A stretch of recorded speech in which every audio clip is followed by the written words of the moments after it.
No, I try to keep it and I I have been very happy that I've gotten effects very close to the old-fashioned retouching with digital, where it looks least because your goal is, and Harrell was very specific about this, uh, to give the skin a quality that even though it's retouched, it still looks like skin. It must not look like it's been airbrushed into kind of a dullness or smoothed out so it looks like an inflatable plastic toy.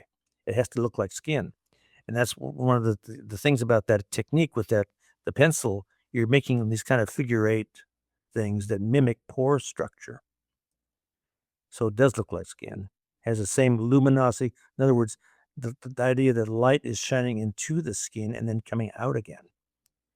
And that's the reason for using this particular technique, where he insisted that the subjects not wear makeup base because he wanted that skin to look like skin. Now there were two subjects he had who got tired of.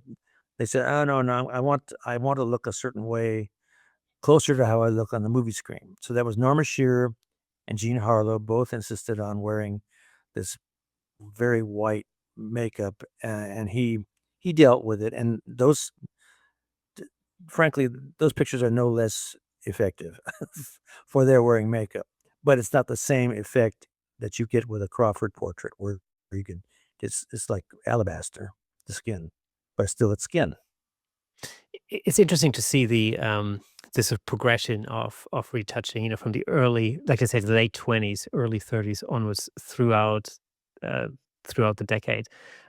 Because I think the attention to detail just got more and more advanced. It's a little bit like when you first start out with something like Photoshop or frequency separation or techniques like that. When you first get into that, you tend to go way over the top, and you look at the image, and all of a sudden it looks like a plastic doll mannequin type of a thing.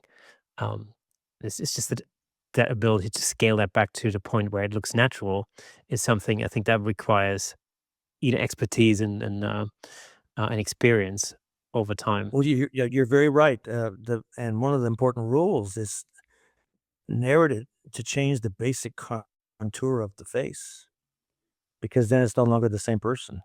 Yeah, yeah, and that's exactly, and that's the thing. It's you know, I think it's very easy to take all the detail out because you think like, oh well, I can smooth this out, and I can make that more homogeneous as far as skin tone is concerned. But then when you zoom out and you look at the thing as a whole, the whole face, you very quickly go, oh wait, I've gone completely over the top. And the problem with that is, well, the problem generally in Photoshop is that of course you can zoom in as much as you want. Thank you so much for tuning in. If you enjoyed that clip, then press here for the full episode in glorious Technicolor. Hey, and don't forget to subscribe.